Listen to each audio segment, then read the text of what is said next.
In this video, I'm going to show you how to transfer Okta Verify from one phone to another.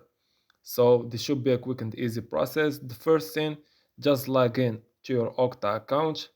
After that, click on Open My Profile app, as you can see at the bottom. So after that, you can go ahead and get an SMS authentication. When you receive the one-time passcode, enter it and then click on Verify. And then under the menu, click Setup MFA. Then click on Edit, which is at the top right. After that, just click Remove. And then after removing, click Setup. After that, click Setup again. And then choose your phone type and then click Next.